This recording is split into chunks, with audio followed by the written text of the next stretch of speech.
इसी प्रकार से परम पावन जी के श्रीमुख से निरंतर भगवान बुद्ध के अमृत वचनों को सुनने के लिए परम पावन जी के आधिकारिक यूट्यूब चैनल को सब्सक्राइब करें और बेल आइकन को जरूर दबाएं। भगवन हम पर कृपा कीजिए।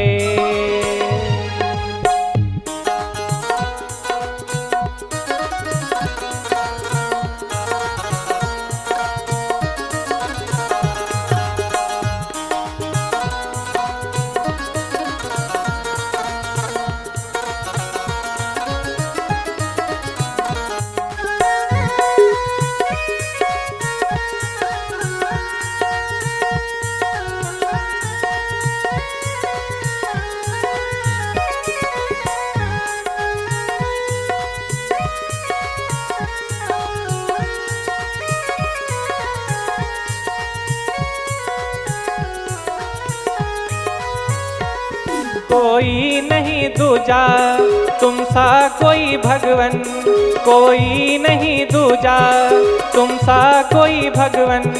तुमको समर्पित है सारा ही ये जीवन, तुमको समर्पित है सारा ही ये जीवन।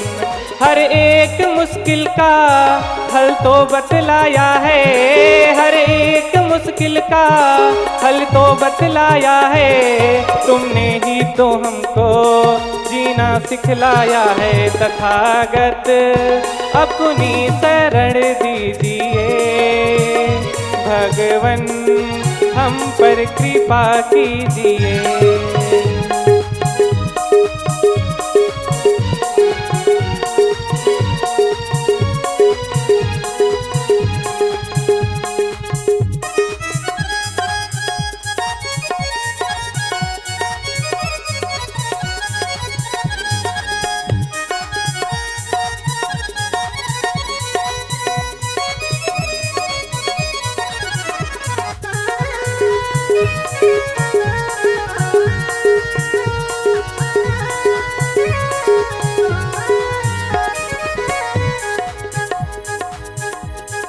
दृष्टि दया की तो अब हम पर भी डालो, दृष्टि दया की तो हम पर भी अब डालो।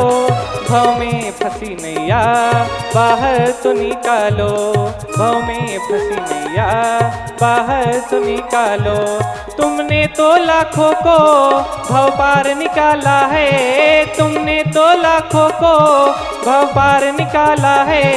तुमने ही तो हमको जीना सिखलाया है, तुमने ही तो सबको जीना सिखलाया है। तथागत अपनी शरण दीजिए, भगवन हम पर कृपा कीजिए।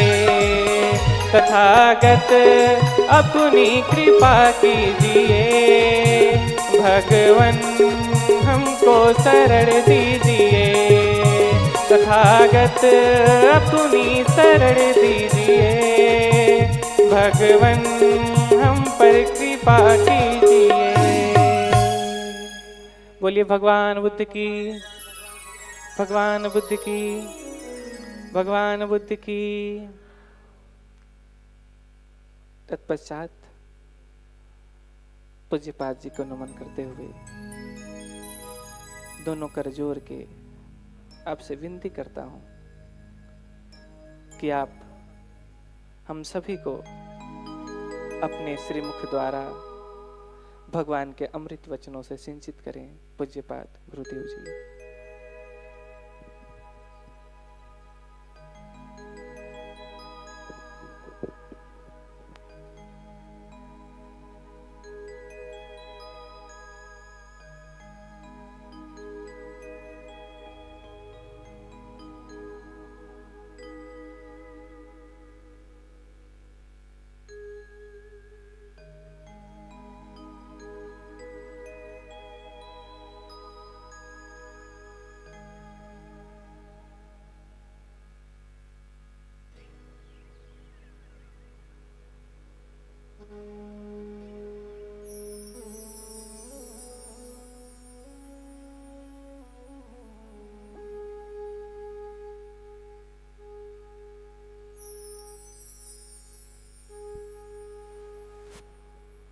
सर्वज्ञः सुगतो बुद्धो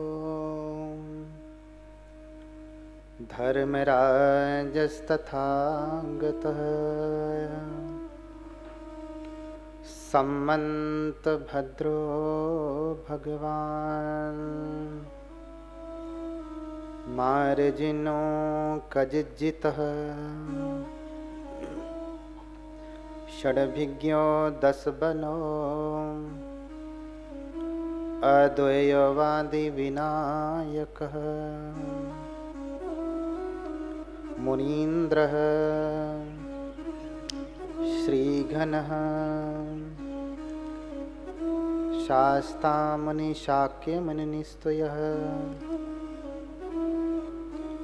सहसाक्यसिंहः सर्वार्थसिद्धः सौधोदनिस्वसः गौतमेर्वाकुबन्धुस्व मायादेवी सुतस्वसः नमामि बुद्धं गुणसागरं तं सत्था सदा होन्तु सुखी अवेरा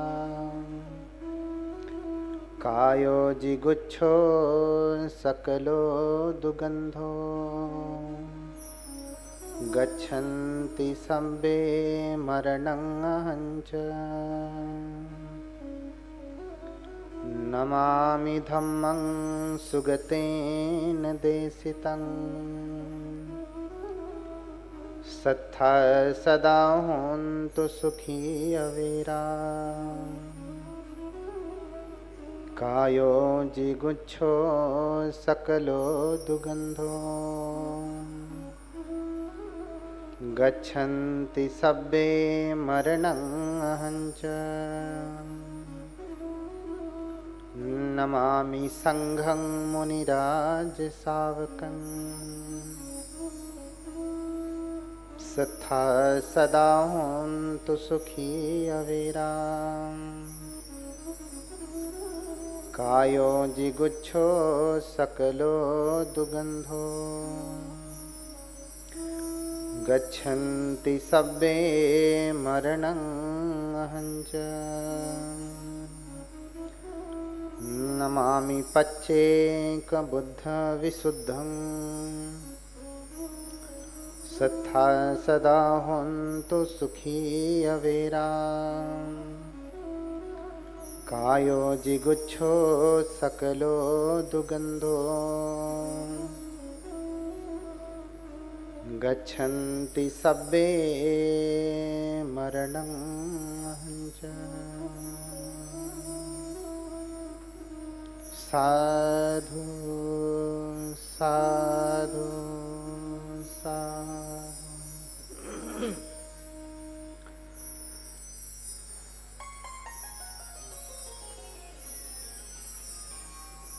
जगत क्रिया को जानने वाले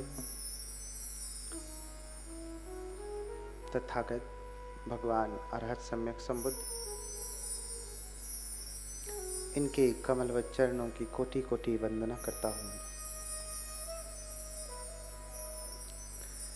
पावन धम्म को बार बार नमन करता हूँ, वंदन करता हूँ। पावन संघ को बार बार नमन करता हूँ, वंदन करता हूँ। यहाँ पर उपस्थित हमारे प्रिय भंते मितानंद,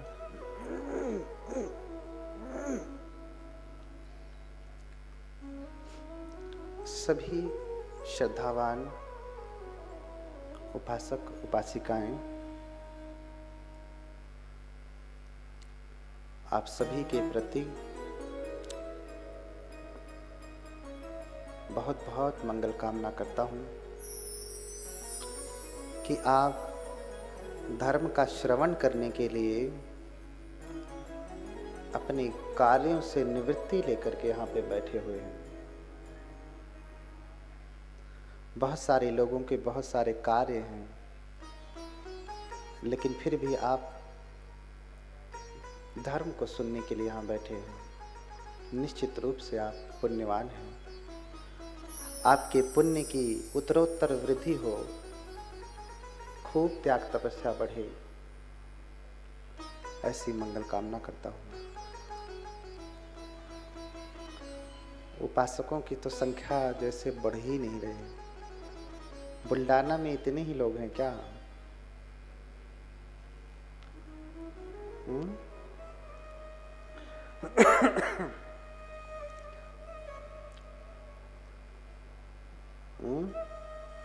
उपासकों की भी कतार में उपासिकाएं बैठी हैं, तब जाके इनकी संख्या पूरी हो रही है। हाँ? बोलिए भगवान बुद्ध की, बोलिए भगवान बुद्ध की, भगवान बुद्ध की।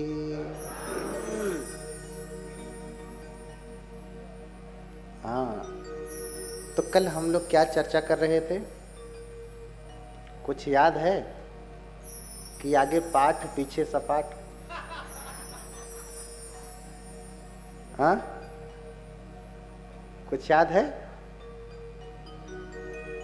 कहाँ था? कल हम लोगों ने चर्चा किया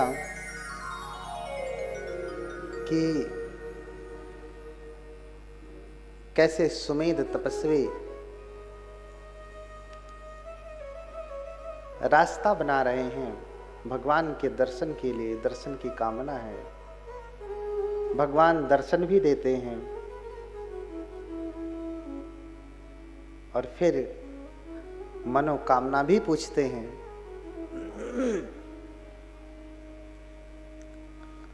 सुमेध सोच रहे हैं कि मैं अगर अकेले बोधिसत्व के रूप में हूं और मुक्त हो गया तो बाकी लोगों का क्या होगा? ये तो मेरा व्यक्तिगत कल्याण हो जाएगा, जन कल्याण तो नहीं होगा। इसलिए मेरा अकेले मुक्त होना ठीक नहीं है। इसलिए भगवान के सामने ही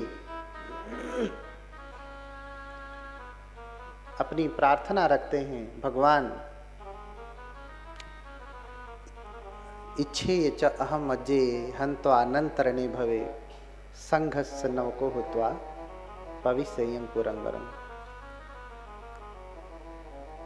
चाहूं तो अरहत हो जाऊं, लेकिन इससे मेरा लाभ तो हो जाएगा। संसार के समस्त प्राणी बिना लाभ के ही रह जाएंगे। तो मैं भी आपके जैसा सर्वज्ञ होना चाहता हूं, सर्वज्ञ होना चाहता हूं। इच्छेय च अहम मज्जे संवज्ञ पदम स्वाखात धम्मं च स्वीकरोमि संघस्य नवको हुत्वा लोकं तारयिषाम।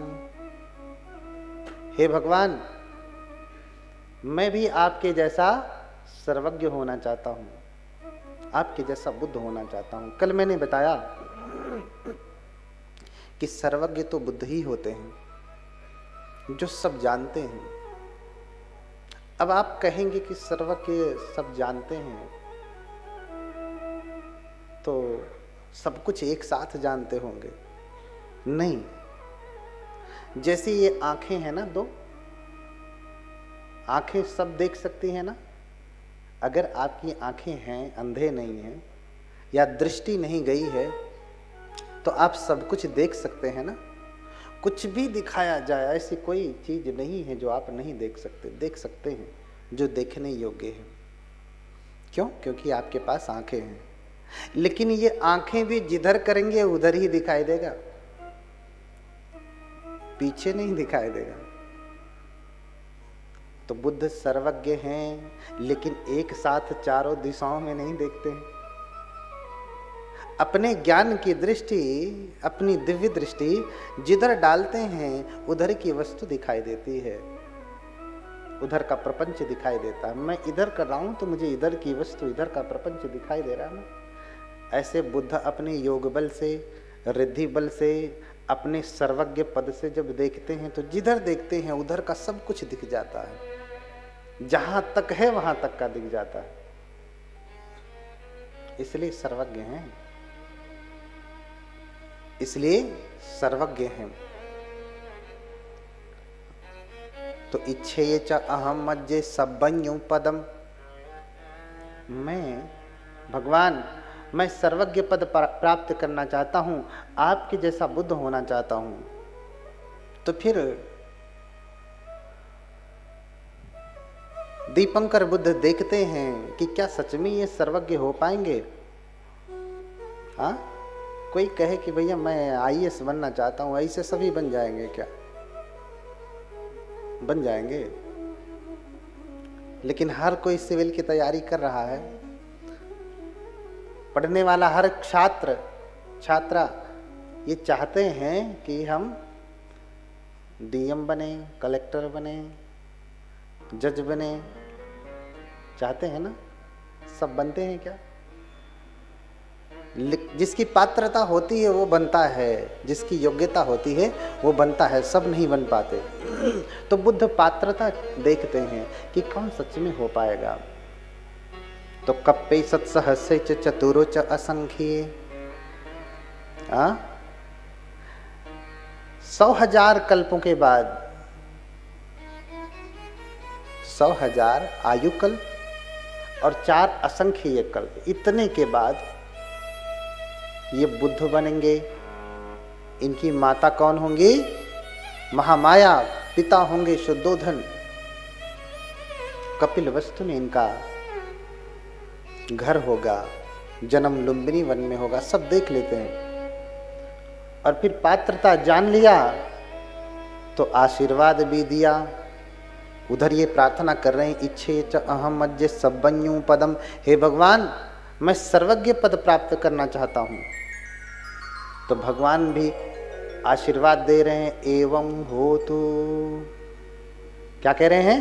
एवं होतु, ऐसा ही हो। संस्कृत में कहेंगे तो तथास्तु, जैसा चाहते हो तुम वैसा हो। एवं होतु, लेकिन बुद्ध पाली बोलते थे, इसलिए पाली में कहा एवं होतु, ऐसा ही हो, जैसा तुम चाहते हो वैसा हो। जैसा चाहते हो वैसा हो। और फिर भगवान उनको आशीर्वाद देने के बाद 8 मुट्ठी पुष्प लेते हैं, उनके ऊपर फेंक करके, वर्षा करके प्रणाम और प्रदक्षिणा करते हैं सुमेध तपस्वी के।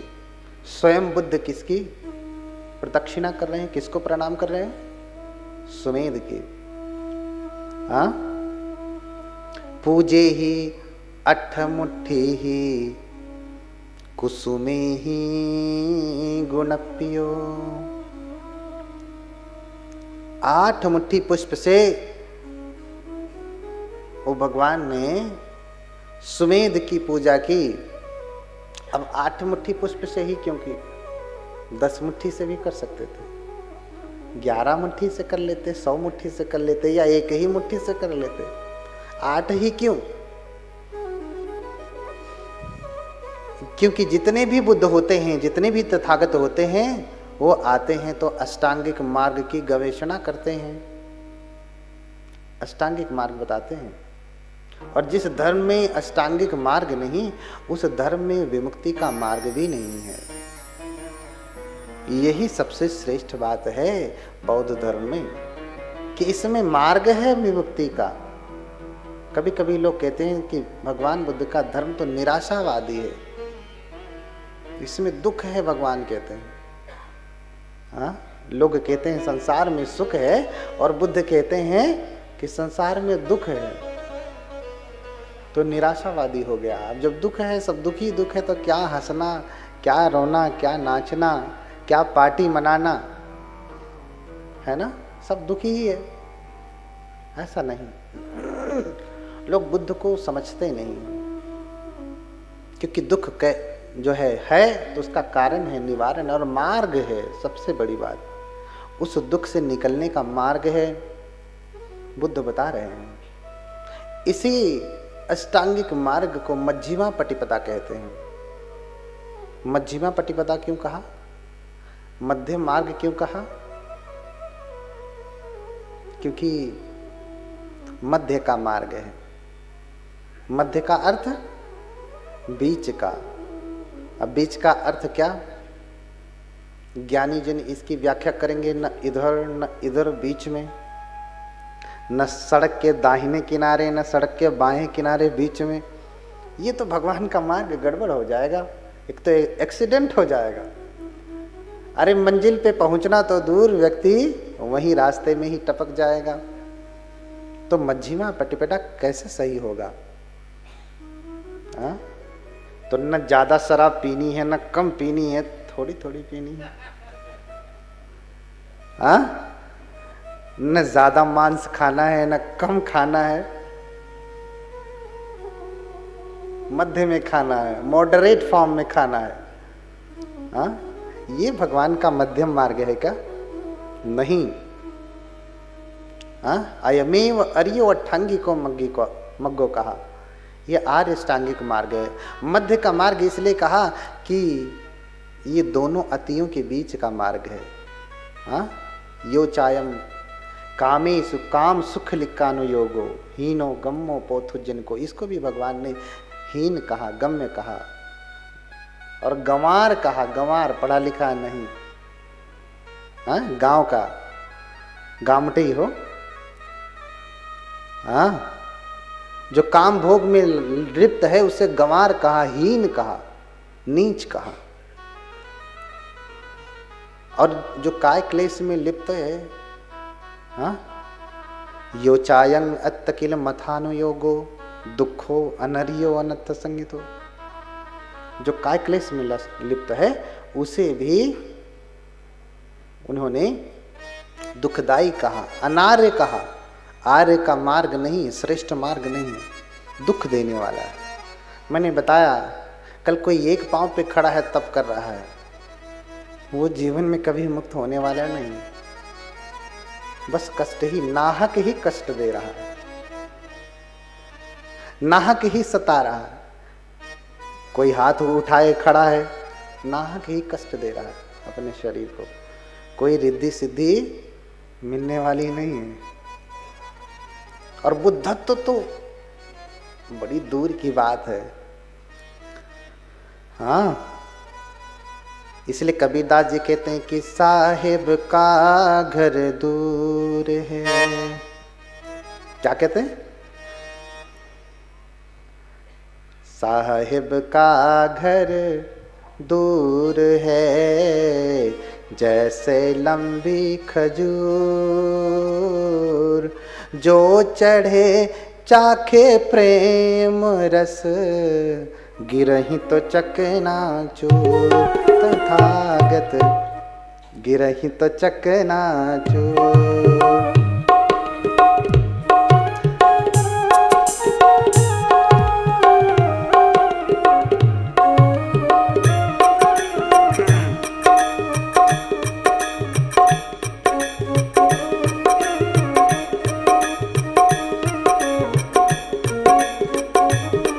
बड़ा दूर घर है।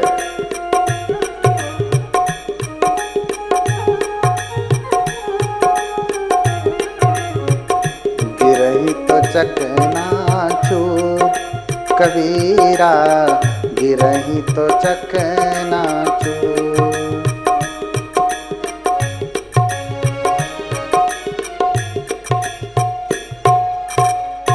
आप हमारे अनुसार बजाइए, हमें आपके अनुसार गाना पड़ रहा है।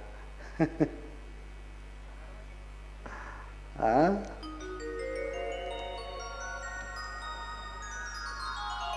तो साहिब का घर दूर है, जैसे लंबी खजूर। साहेब का अर्थ है आत्म प्रकरण, बुद्धत्व। उसे साहेब कहा कबीरदास ने। बड़ी लंबी व्याख्या है, यूट्यूब पे पढ़ा पूरा डिटेल में। हाँ, जड़ से लेके अंत तक पूरी व्याख्या ठीक से सुन लीजिए। हाँ, जो चढ़ता है वो प्रेम रस, बुद्धत्व रस, अमृत रस, निर्वाण रस का रसास्वादन करता है, और लेकिन गिर गया तो फिर चकनाचूर हो जाता है। हाँ, गिर गया तो चकनाचूर हो जाता है। ये जो अन्य प्रकार की तपश्चर्या है ना, वो चकनाचूर ही कर रही है, लोगों को चकनाचूर कर रही है। साहेब तक नहीं लेकर के जा रही, निर्वाण तक नहीं लेकर के जा रही है। इसलिए पूजे ही अठ मुट्ठी ही कुसुमे ही गुण पियो। 8 मुट्ठी पुष्प से भगवान ने पूजा की। देखिए वो बुद्ध हैं, लेकिन बोधिसत्व सुमेध की पूजा कर रहे हैं, तो छोटे बड़े का भाव नहीं होता है। आपने महायान बौद्ध धर्म को देखा होगा, ऐसे वाला, तो सबको हाथ जोड़ लेते हैं, और थेरवाद सबको हाथ नहीं जोड़ते, खड़े हुए। हाँ, उपासक है तो प्रणाम ही करेगा। हम तो बनते हैं, हम हाथ जोड़ लेंगे तो छोटे हो जाएंगे। हाँ, लेकिन वो कहते हैं कि तद्धर्म सर्वदेही नाम। भाई वो धर्म, वो बुद्धत्व का बीज तो समस्त देहधारियों में है ना। तो हम आपके शरीर को थोड़ी ना प्रणाम कर रहे हैं। आप किसको प्रणाम करते हैं? इस शरीर को।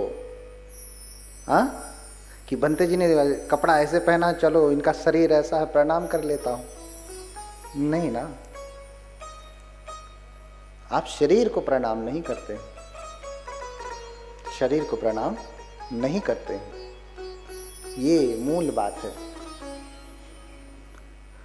हम आपके भीतर बैठे हुए ज्ञान को, बुद्धत्व को, विराजमान बुद्ध के बीज को प्रणाम करते हैं। इसलिए बौद्धों में एक ज़ेन संप्रदाय है जो जापान में प्रचलित है। जैसे हिंदी, पाली में ध्यान कहते हैं, ध्यान यानी ध्यान, हिंदी में ध्यान, और चाइनीज में कहेंगे तो चान हो जाएगा, फिर जापानीज में कहेंगे तो ज़ेन हो जाएगा, माने ध्यान। तो ध्यान संप्रदाय है, उसमें वो एक दूसरे को ही प्रणाम करते हैं। क्यों? क्योंकि आपके भी भीतर बुद्धत्व है, हमारे भी भीतर बुद्धत्व है। कोई बड़ा वृक्ष है, कोई छोटा वृक्ष है सब वृक्ष ही। अच्छा, आपके सामने बोधि वृक्ष इतना वाला है और एक बड़ा वाला है, तो किसको प्रणाम करेंगे, किसको नहीं? दोनों बराबर वंदनीय है ना। अरे वृक्ष तो छोड़ दीजिए, वृक्ष का, बोधि वृक्ष का पत्ता भी रखा होगा तो वो भी आप उतना ही प्रणाम करेंगे जितना वृक्ष को। इसलिए एक दूसरे को प्रणाम किया जाता है। और यही देख करके एक संप्रदाय निकला, नाम नहीं लूंगा, एक दूसरे का, सास बहू का पांव छूती है, और बहू तो सास का छुएगी, बेटा पिता का छूता है और पिता भी बेटा का छूता है। लेकिन बस कथा तक, पांडाल तक, घर जा करके